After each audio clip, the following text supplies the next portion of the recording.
ಸಮಸ್ತ ಕನ್ನಡ ನಾಡಿನ ಜನತೆಗೆ ಈ ನಿಮ್ಮ ಕನ್ನಡತಿ ಮಾಡುವ ಪ್ರಣಾಮಗಳು. ಫೈನಲಿ ಕೆಎಸ್ಗೆ ನೋಟಿಫಿಕೇಶನ್ ಆಗಿದೆ ಕೆಪಿಸಿ ಕಡೆಯಿಂದ 319 ಪೋಸ್ಟ್ಗೆ 319 ಹುದ್ದೆಗಳಿಗೆ ಅಧಿಸೂಚನೆ ಪ್ರಕಟ ಆಗಿದೆ. ಜುಲೈ 31 ಆಗಿದೆ. ನೀವು 1 ಆಗಸ್ಟ್ ಇಂದಾನೆ ಅಪ್ಲೈ ಮಾಡಬಹುದು. ಲಾಸ್ಟ್ ಡೇಟ್ ಇವಾಗ 31 ಆಗಸ್ಟ್ ಇದೆ. ಅಷ್ಟರೊಳಗೆ ಅಪ್ಲೈ ಮಾಡಿ. ಎಕ್ಸಾಮ್ ಡೇಟ್ ಬಂದು ನವೆಂಬರ್ ಅಲ್ಲಿ ಇರುತ್ತೆ. ಪ್ರಿಲಿಮ್ಸ್ ನವೆಂಬರ್ 15 ನೋಡಿ ಡೇಟ್ ಕೊಟ್ಟಿದ್ದಾರೆ. 31/7/2026 ನೋಟಿಫಿಕೇಶನ್ ಆಗಿದೆ. ಗ್ರೂಪ್ ಎ ಅಲ್ಲಿ ಎಷ್ಟು ಪೋಸ್ಟ್ ಇದೆ ಅಂದ್ರೆ ಟೋಟಲ್ 117 ಇದೆ. ಅದ್ರ ನೋಡಿ ನೋಡ್ಕೊಳ್ಳಿ. ಸಹಾಯಕ ಆಯುಕ್ತರು ಬಂದು 39 ಇದೆ ಟೋಟಲ್. ಉಳಿಕೆ ಮೂಲ ವೃಂದ ಅಂದ್ರೆ RPC ಗೆ 36 ಇದೆ. ಹೈದರಾಬಾದ್ ಕರ್ನಾಟಕಗೆ 3 ಪೋಸ್ಟ್ ಇದೆ. ನೆಕ್ಸ್ಟ್ ವಾಣಿಜ್ಯ ತೆರಿಗೆಗೆ 50 ಪೋಸ್ಟ್ ಇದೆ. ಹೈದರಾಬಾದ್ ಕರ್ನಾಟಕಕ್ಕೆ ಇಲ್ಲ, RPC ಮಾತ್ರ ಇದೆ. ನೆಕ್ಸ್ಟ್ ಸಹಾಯಕ ನಿರ್ದೇಶಕರು 2 ಪೋಸ್ಟ್ ಇದೆ. ರಿಮೈನಿಂಗ್ ಅಷ್ಟೇ 15 ಮತ್ತೆ 11 ಟೋಟಲ್ 117 ಪೋಸ್ಟ್ ಇದೆ ಗ್ರೂಪ್ ಎ ಅಲ್ಲಿ. ನೆಕ್ಸ್ಟ್ ಗ್ರೂಪ್ ಬಿ ಅಲ್ಲಿ ಟೋಟಲ್ 202 ಪೋಸ್ಟ್ ಇದೆ. ತಹಶೀಲ್ದಾರ್ ಗ್ರೇಡ್ 2 ಬಂದು 25 ಇದೆ. ವಾಣಿಜ್ಯ ತೆರಿಗೆ ಅಧಿಕಾರಿ 74 ಇದೆ. ನೆಕ್ಸ್ಟ್ ಹಂಗೆ ನೋಡಿ ಟೋಟಲ್ ಒಟ್ನಲ್ಲಿ ಎಲ್ಲ ಸೇರಿ 202 ಪೋಸ್ಟ್ ಇದೆ. ಓಕೆನಾ. ಟೋಟಲ್ ಗ್ರೂಪ್ ಎ ಮತ್ತೆ ಗ್ರೂಪ್ ಬಿ ಟೋಟಲ್ ಎಲ್ಲ ಸೇರಿ 319 ಪೋಸ್ಟ್ ಇದೆ. Group A total 117, group B 202 add ಮಾಡಿದ್ರೆ 319 ಬರುತ್ತೆ. ಇಷ್ಟು ಪೋಸ್ಟ್ಗೆ ನೋಟಿಫಿಕೇಶನ್ ಕಾಲ್ ಆಗಿದೆ. ನೆಕ್ಸ್ಟ್ ಅಪ್ಲಿಕೇಶನ್ ಅಪ್ಲೈ ಮಾಡಕ್ಕೆ ಸ್ಟಾರ್ಟಿಂಗ್ ಡೇಟ್ ಬಂದು 1/8/2026 ಆಗಸ್ಟ್ 1 ಇಂದ ಅಪ್ಲೈ ಮಾಡ್ಬೋದು. ಲಾಸ್ಟ್ ಡೇಟ್ ಯಾವತ್ತು ಅಂದ್ರೆ 31 ಆಗಸ್ಟ್ ವರೆಗೂ ನೀವು ಅಪ್ಲೈ ಮಾಡ್ಬೋದಾಗುತ್ತೆ. ಟೆಂಟೇಟಿವ್ ಡೇಟ್ ಬಂದು ಪ್ರಿಲಿಮ್ಸ್ 15/11/2026 ಅಂತ ಕೊಟ್ಟಿದ್ದಾರೆ.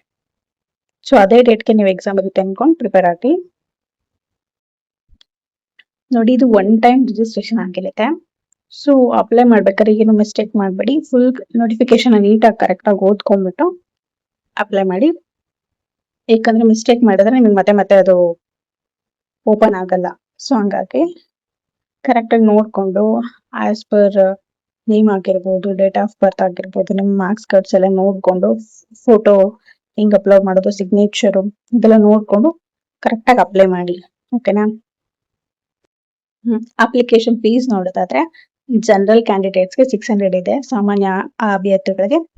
ನೆಕ್ಸ್ಟ್ ಬಂದು ಕೆಟಗರಿ 2A 2B 3A 3Bಗೆ 300 ಇದೆ. ಪರಿಶಿಷ್ಟ ಜಾತಿ ಮತ್ತೆ ಪರಿಶಿಷ್ಟ ಪಂಗಡ ಪ್ರವರ್ಗ 1 ಹಾಗೂ ಅಂಗವಿಕಲ ಅಭ್ಯರ್ಥಿಗಳಿಗೆ ಶುಲ್ಕ ಪಾವತಿಯಿಂದ ವಿನಾಯಿತಿ ಇದೆ. ಅಂದ್ರೆ ನೀವೇನು ಪೇ ಮಾಡೋ ನೆಸೆಸಿಟಿ ಇಲ್ಲ, ಹಂಗೆ ಅಪ್ಲೈ ಮಾಡ್ಬೋದು. ನೆಕ್ಸ್ಟ್ ಪರೀಕ್ಷೆ ಪ್ರಯತ್ನಗಳು ಮೀನ್ಸ್ ಅಟೆಂಪ್ಟ್ ಎಷ್ಟೆಷ್ಟಿದೆ ಯಾರ್ಯಾರಿಗೆ ಅಂತ ಜನರಲ್ ಕ್ಯಾಂಡಿಡೇಟ್ಸ್ಗೆ 5 ಟೈಮ್ಸ್ ಬರಿಬೋದು ನೀವು ಅಷ್ಟೇ.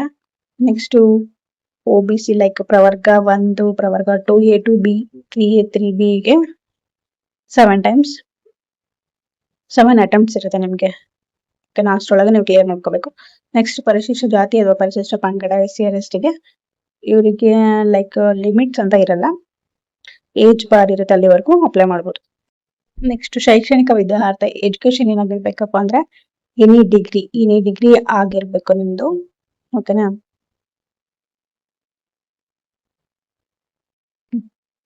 Degree awarded by university established by law in India ಅಂತ ಹೇಳ್ತಿದ್ದಾರೆ. ಸೊ ಎನಿ ಡಿಗ್ರಿ ಕಂಪ್ಲೀಟ್ ಆಗಿರೋರು ಅಪ್ಲೈ ಮಾಡ್ಬೋದು.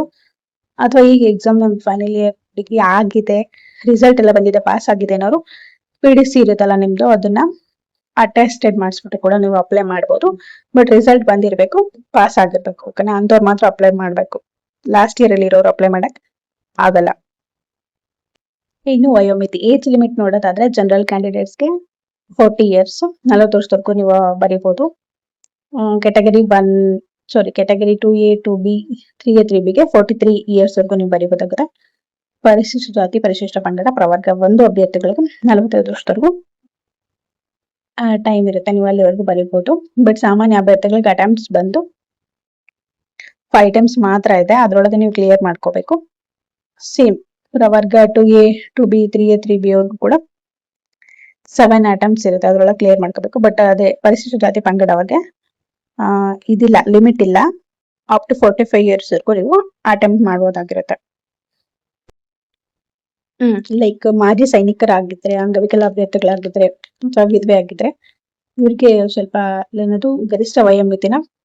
ಹೆಚ್ಚಿಗೆ ಮಾಡಿರ್ತಾರೆ. ಎಷ್ಟೆಷ್ಟು ಅಂದ್ರೆ ಮಾಜಿ ಸೈನಿಕರಿಗೆ ಸೇವೆ ಸಲ್ಲಿಸಿರುವಷ್ಟು ವರ್ಷಗಳಿಗೆ 3 ವರ್ಷಗಳನ್ನು ಸೇರಿಸಿದರೆ ಎಷ್ಟು ವರ್ಷಗಳಾಗುತ್ತೋ ಅಷ್ಟು ವರ್ಷಗಳ ಆಗಿರುತ್ತೆ. ನೆಕ್ಸ್ಟ್ ಅಂಗವಿಕಲ ಅಭ್ಯರ್ಥಿಗಳಿಗೆ 10 ವರ್ಷ. ನೆಕ್ಸ್ಟ್ ವಿಧವೆ ಆಗಿದ್ರೆ ಅವ್ರಿಗೂ ಕೂಡ 10 ವರ್ಷ ಎಕ್ಸಂಪ್ಷನ್ ಇರುತ್ತೆ. ಓಕೆನಾ. ಜನ್ಮ ದಿನಾಂಕಕ್ಕಾಗಿ SSLC ಅಥವಾ ತತ್ಸಮಾನ ವಿದ್ಯಾರ್ಹತೆ ಅಂಕಪಟ್ಟಿ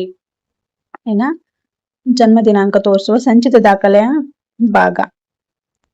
ಓಕೆನಾ. ತೋರಿಸುವ ದಾಖಲೆಗಳನ್ನು ಪರಿಗಣಿಸಲಾಗುವುದು. ಇವುಗಳನ್ನು ಹೊರತುಪಡಿಸಿದರೆ ಯಾವುದೇ ದಾಖಲೆಗಳನ್ನು ಪರಿಗಣಿಸಲಾಗುವುದಿಲ್ಲ. ಅಂದ್ರೆ ನಿಮ್ದು ಏಜ್ ಎಷ್ಟಾಗಿದೆ ಅನ್ನೋದಕ್ಕೆ ಪ್ರೂಫಿಗೆ ಜನ್ಮ ದಿನಾಂಕಕ್ಕಾಗಿ ಮಾರ್ಕ್ಸ್ ಕಾರ್ಡ್ ನ ಕನ್ಸಿಡರ್ ಮಾಡ್ತಾರೆ. ಬೇರೆ ಯಾವುದೇ ತರ ದಾಖಲೆನ ಅವರು ಪರಿಗಣಿಸಲ್ಲ ಅಂತ ಕ್ಲಿಯರ್ ಆಗಿ ಹೇಳ್ತಾ ಇದ್ದಾರೆ. ಓಕೆನಾ. ನೆಕ್ಸ್ಟ್ ದೈಹಿಕ ದಾರಿದ್ರ್ಯ ಫಿಸಿಕಲ್ ಫಿಟ್ನೆಸ್ ಬಗ್ಗೆ ಕೊಟ್ಟಿದ್ದಾರೆ. ಯಾವ ಪೋಸ್ಟಿಗೆ ಅಪ್ಲೈ ಮಾಡ್ತೀರಾ ಅಂದ್ರೆ ನೀವು ಕರ್ನಾಟಕ ಪೊಲೀಸ್ ಸೇವೆ ಲೈಕ್ DYSP ಆಗಿರ್ಬೋದು ಅಥವಾ ಕರ್ನಾಟಕ ಕಾರಾಗೃಹ ಸೇವೆ ಅಬಕಾರಿ ಇಂಥದಕ್ಕೆ ಯಾರು ಅಪ್ಲೈ ಮಾಡ್ತಿರಲ್ಲ ಇವ್ರಿಗೆ ಇದು ಅಪ್ಲೈ ಆಗುತ್ತೆ. ಎಷ್ಟಿರ್ಬೇಕು ಅಂತ ನೋಡಿ. ಹೈಟ್ ಬಂದು ಮೇಲ್ಗೆ ಎಷ್ಟಿರ್ಬೇಕು ಫಿಮೇಲ್ಗೆ ಎಷ್ಟಿರ್ಬೇಕು ಅಂತ ಕೊಟ್ಟಿದ್ದಾರೆ.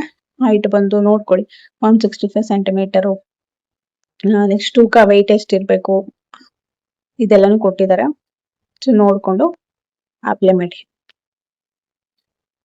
ನೆಕ್ಸ್ಟ್ ಎಕ್ಸಾಮ್ ಯಾವ ತರ ಇರುತ್ತೆ ಅಂತಂದ್ರೆ ಫಸ್ಟ್ ಪ್ರಿಲಿಮ್ಸ್ ಇರುತ್ತೆ. ಪ್ರಿಲಿಮ್ಸ್ ಅಲ್ಲಿ ನೀವು ಎಲಿಜಿಬಲ್ ಆದ್ರೆ ನೆಕ್ಸ್ಟ್ ಮೇನ್ಸ್ ಕರೀತಾರೆ. ಮೇನ್ಸ್ ಎಕ್ಸಾಮ್ ಇರುತ್ತೆ. Preliminary examination next main examination ಇದು ಎರಡು. ಮತ್ತೆ ಮೇನ್ಸ್ ಅಲ್ಲಿ ಸೆಲೆಕ್ಟ್ ಆದ್ರೆ ನೆಕ್ಸ್ಟ್ ನಿಮ್ಗೆ ಪರ್ಸನಾಲಿಟಿ ಟೆಸ್ಟ್ ಇರುತ್ತೆ. ಸೊ ಈ 3 ಫೇಸಸ್ ಅಲ್ಲಿ ಎಕ್ಸಾಮ್ ನಡೆಯುತ್ತೆ. ಓಕೆನಾ. ಸೇಮ್ UPSC ತರಾನೇ ಇದು ಕೂಡ. ಪ್ರಿಲಿಮ್ಸ್ ಅಲ್ಲಿ 2 ಪೇಪರ್ ಇರುತ್ತೆ. ಪೇಪರ್ 1 ಮತ್ತೆ ಪೇಪರ್ 2. ಓಕೆನಾ. ಈಚ್ ಪೇಪರ್ ಕ್ಯಾರಿಂಗ್ 100 ಕ್ವಶನ್ಸ್ ಇರುತ್ತೆ.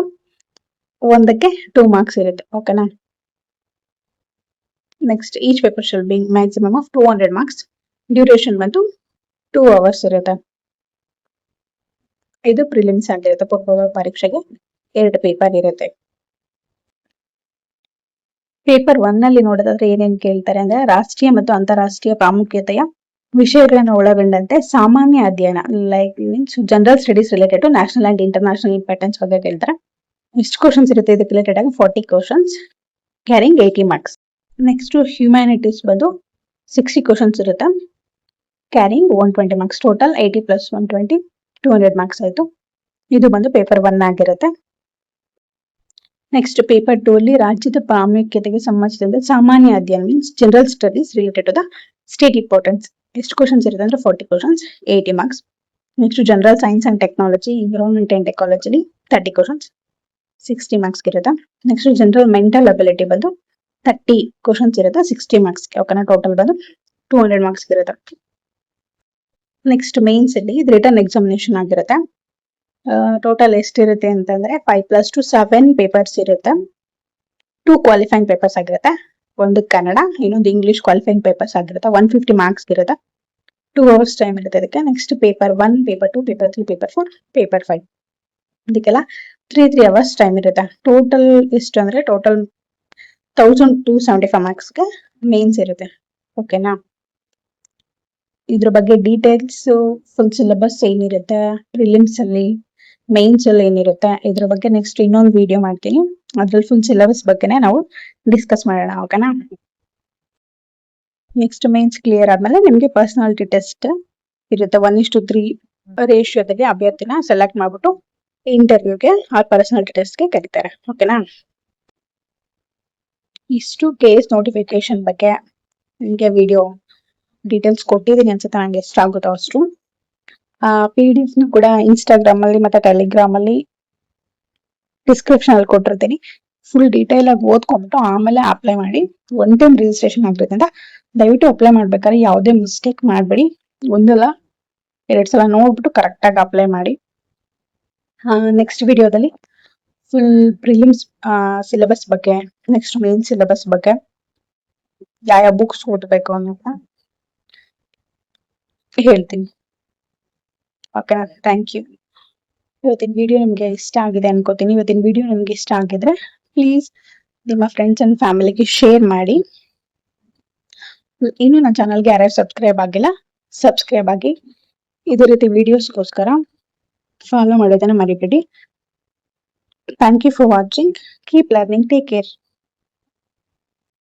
ಹಂಗೆ ಓನ್ಲಿ 3 ತಿಂಗಳು ಮಾತ್ರ ನಿಮ್ಗೆ ಟೈಮ್ ಇರೋದ್ರಿಂದ ಸೊ ಟೈಮ್ ವೇಸ್ಟ್ ಮಾಡಿ ಈಗಲಿಂದಾನೆ ಸೀರಿಯಸ್ ಆಗಿ ಪ್ರಿಪರೇಷನ್ ಸ್ಟಾರ್ಟ್ ಮಾಡಿ ಅಂತ ಹೇಳ್ತೇನೆ. Thank you for watching. Bye bye.